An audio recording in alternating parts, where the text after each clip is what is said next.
مولایا صلی وسلم۔ حضرت مالک بن دینار، بہت بڑے آدمی کی بات بتا رہا ہوں، آج میرا کلام دینداروں سے ہے۔ حضرت مالک بن دینار دینداروں میں بڑا نام لکھا کس نے؟ حضرت شاہ فرید الدین عطار نے تذکرۃ الاولیاء میں۔ یہ سچے لوگ تھے تو سچ بولتے ہیں، جھوٹ نہیں بولتے۔ حضرت مالک بن دینار رحمۃ اللہ تعالی علیہ فرمانے لگے کہ دمشق میں ایک بہت بڑی مسجد تھی جسے حضرت امیر معاویہ رضی اللہ تعالیٰ عنہ نے بنوایا تھا، بڑی سونی تھی، بہت بڑی تھی، شاندار تھی۔ فرماتے میری اس پہ آنکھ آ گئی، دل آ گیا، میرا دل کیا کہ میرا قبضہ ہو جائے نا کبھی مسجد پہ۔ سچے آدمی سچی بات کرتے ہیں، کہتے ہیں کہ میرا دل کیا کہ مجھے متولی بنا دیا جائے مسجد کا۔ یہ سچے لوگ، اور سچ دیکھو کتنا، یہ سچ ہم نہیں بول سکتے۔ ان لوگوں نے اپنے اوپر کنٹرول کرنا تھا تو انہوں نے زندگی سچ بول کے گزاری۔ حضرت مالک بن دینار کہتے ہیں میں نے پورا سال اس مسجد میں نمازیں پڑھی، کئی کے دن اعتکاف کیا، قرآن پڑھے، لیکن لوگوں میرا مقصد اللہ راضی کرنا نہیں، مسجد پہ قبضہ کرنا تھا۔ مطلب سال بیت گیا، عشاء کے بعد لوگ چلے گئے اور میں قرآن شریف پڑھ رہا تھا تو مجھے آواز آئی عاطف غیب سے، کب تک تو لوگوں کو دکھانے کے لیے نمازیں پڑھے گا، بس کر، سال پورا ہو گیا۔ فرماتے میری چیخ ہی نکل گئی اور میں کھول کے رویا اور میں تڑپا کہ یار یہ کیا معاملہ ہوا، صرف ایک سربراہی لینے کے لیے میں نے پورا سال نمازیں اپنی ضائع کر دی۔ آپ فرماتے ہیں کہ پھر میں نے توبہ کی اور ارادہ کیا کہ آج کے بعد فرض مسجد میں پڑھوں گا، پھر لوٹ جاؤں گا، میں باقی نماز اپنے گھر میں پڑھوں گا، مجھے صدارت وزارت نہیں چاہیے، مالک کی رضا چاہیے۔ آپ فرماتے ہیں کہ میں فجر کے فرض پڑھ کے فوراً اٹھا تو سارے نمازی میرے گرد اکٹھے ہو گئے۔ نے کہا حضرت جی آپ نیک آدمی ہیں، سال ہو گیا دیکھ رہے ہیں مسجد میں ٹائم زیادہ دیتے ہیں، لہذا چابیاں بھی آپ ہی رکھ لیں، یہ آپ ہی رکھ لیں، ہمارا دل ہے کہ مسجد آپ ہی سنبھالیں۔ تو آپ فرماتے ہیں کہ پھر میرے آنسو بہہ گئے، میں زور سے رویا تو مجھے کہنے لگے ہم مسجد دے رہے ہیں آپ رو رہے ہیں۔ تو میں نے کہا تمہیں نہیں پتا، تمہیں پتہ نہیں نا، یہ جو تم چابیاں لے کے آئے ہو نا، یہ مجھے دوبارہ آزما رہا ہے، یہ ایک امتحان میرا اور کرنے لگا، اور امتحان کرنے لگا، اب نہیں مجھے چابیاں چاہیے، چابیاں تم رکھو، ہاں اگر جھاڑو کوئی نہ دے تو میرے ذمہ لگانا، میں راضی ہو کے دیا کروں۔ اٹھ فریدا ستے آتے جھاڑو دے مسیح، اور تو ستا ہے تے رب جاگدا تیری ڈاڈے نال پرید۔ ضرورت پڑی تو مجھے کہنا میں جھاڑو دے دوں گا، صفائی کر دوں گا، پر مجھے سربراہی نہ مجھے سربراہی نہیں چاہیے، میں دین مصطفیٰ کے کسی شعبے کی سربراہی نہیں چاہتا، میں تو مدینے والے کی غلامی چاہتا ہوں، مجھے سربراہی نہیں چاہیے، مجھے تو گدائی چاہیے، گدائی، وہ گدا گھروں میں رکھ لے تو بڑی بات۔ بھائی دینی اور مذہبی اور نیک کہلانے والے اور اللہ کی طرف سفر کرنے والے اور سالکین طریقت، ان کو زیادہ ضروری ہے کہ یہ اپنے اوپر نگرانی کریں۔ نگرانی، نبی کریم صلی اللہ علیہ وسلم فرماتے ہیں کہ ایک صحابی حضور کی بارگاہ میں آیا، عرض کی یا رسول اللہ صلی اللہ علیہ وسلم پریشان رہتا ہوں اپنی آخرت کے لیے، اور یہ بھی بڑا اللہ کا فضل ہے کہ کوئی آخرت کے لیے پریشان ہو۔ حضور میں اپنی آخرت کے لیے بڑی پریشانی میں رہتا ہوں، کوئی ایسی بات بتا دیں کہ رب مجھے نجات عطا کر دے۔ تو نبی پاک صلی اللہ تعالی علیہ وسلم نے ایک ہی بات ارشاد فرمائی، فرمایا تم اپنے رب کے ساتھ بددیانتی نہ کرنا، اللہ تجھے نجات عطا کر دے گا۔ عرض کی یا رسول اللہ صلی اللہ علیہ وسلم اللہ کے ساتھ بددیانتی اور خیانت کیا ہے؟ لوگوں کے ساتھ تو معاملہ سمجھ میں آتا ہے کہ کسی نے کوئی رقم رکھوائی، کوئی ڈیوٹی دی، کوئی ذمہ لگایا، پورا نہ کیا تو بددیانتی ہو گئی۔ اللہ کے ساتھ بددیانتی کا معنی کیا ہے؟ تو نبی پاک صلی اللہ علیہ وسلم فرمانے لگے وہ کام جو تمہیں خالص اپنے رب کی رضا کے لیے کرنے چاہیے تھے، ان کاموں میں اگر تم نے نیت کر لی نا کہ لوگ بھی دیکھ لے، غیر کا بھی تم نے ارادہ کر لیا، حکم دیا تھا اللہ رسول نے، کرنے تھے اللہ رسول کے لیے، اور جب تم نے ارادہ کر لیا نا کہ ذرا لوگوں کو بھی پتہ چل جائے میں نمازی ہوں، تہجد گزار ہوں، قاری قرآن ہوں، عامل بالسنہ ہوں، شریعت اسلامیہ کا پابند ہوں، جب تم نے یہ والا ذہن بنا لیا نا تو پھر تم نے اپنے رب کے ساتھ بددیانتی کی، پھر تم نے خیانت کی، پھر تم نے ٹھیک نہیں کیا۔ جب تم نے یہ ذہن بنا لیا کہ لوگوں کو پتہ چل جائے۔ حضرت شاہ منصور رحمۃ اللہ علیہ فرماتے ہیں کہ میرا ایک شخص سے بڑا قریبی تعلق تھا اور میں اسے بڑا نیک سمجھتا تھا، اور اچھے الفاظ میں اس کا لوگوں کے ہاں ذکر تھا، لوگ اسے نیک ہی سمجھتے تھے، لیکن مجھے کسی نے بتایا کہ وہ بہت ہی زیادہ بیمار ہے۔ میں تیمارداری کرنے گیا، میں نے اسے جا کے دیکھا تو بڑی اذیت میں تھا۔ میں نے کہا کیا ہوا؟ کہنے لگا حضور اپنے گناہوں کی پاداش میں ہوں۔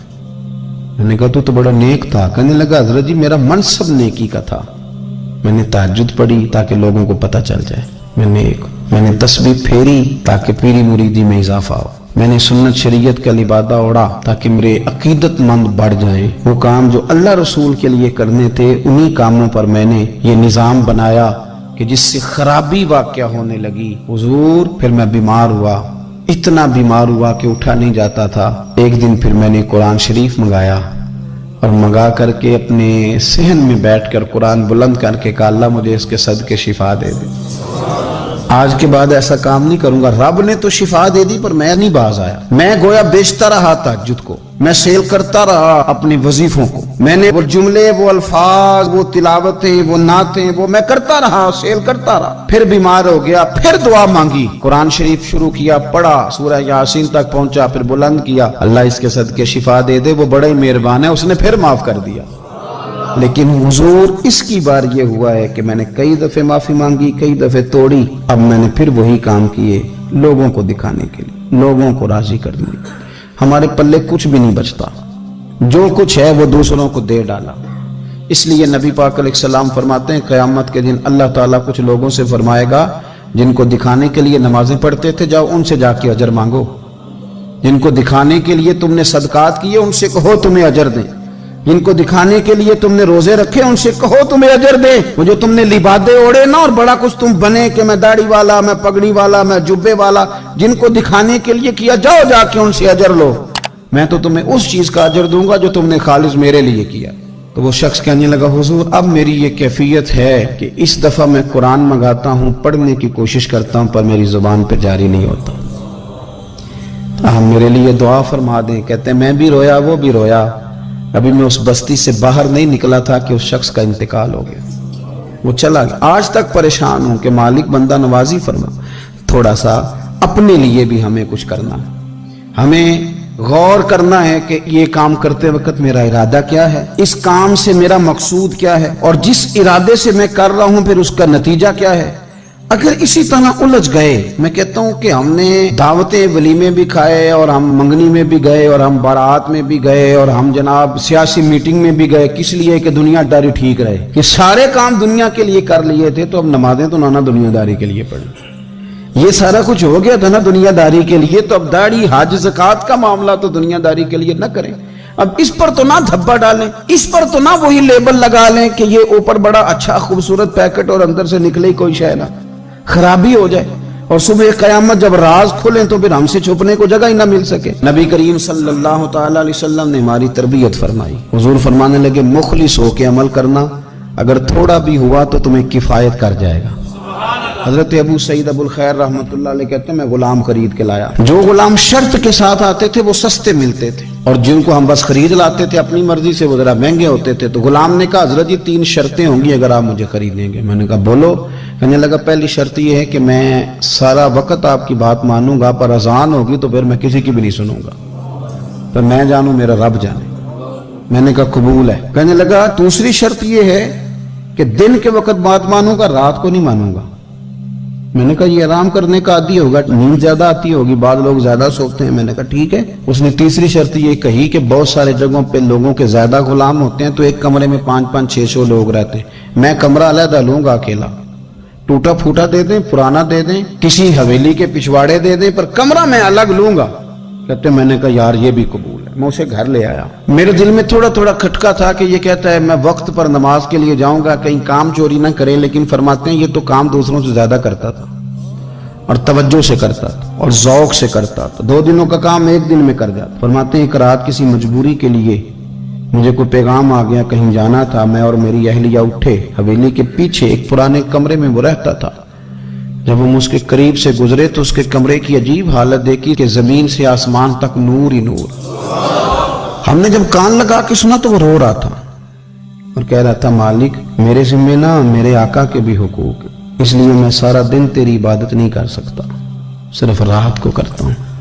مالک اگر میرے ذمہ تو نے یہ ڈیوٹی نہ رکھی ہوتی تو میں سارا دن بھی تیری بارگاہ میں حاضر رہتا، میں قرآن کی تلاوت کرتا، میں تیرے محبوب پہ درود و سلام پڑھتا، میں یہاں آ جاتا تیری ہی بارگاہ میں، پر میرے حقوق ہیں. اللہ وہ جو دن کی میری غفلتیں ہیں وہ معاف کر دے.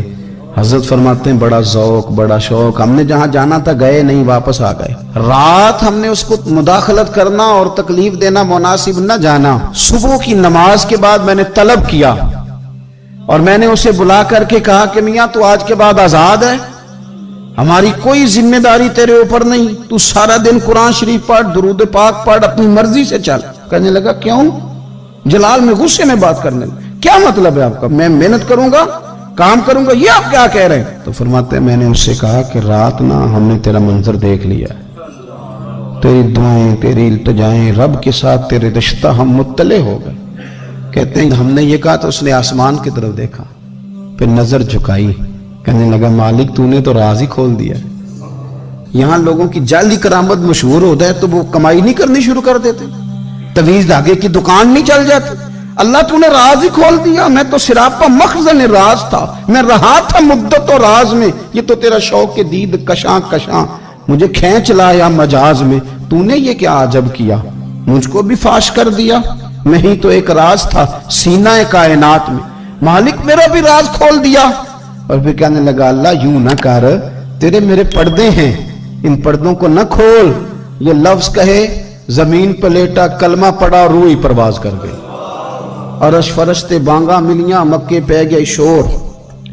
بلے شاہ اسا نہیں مرنا، اے تے مر گیا ہی کوئی ہور، اسا نہیں مرنا۔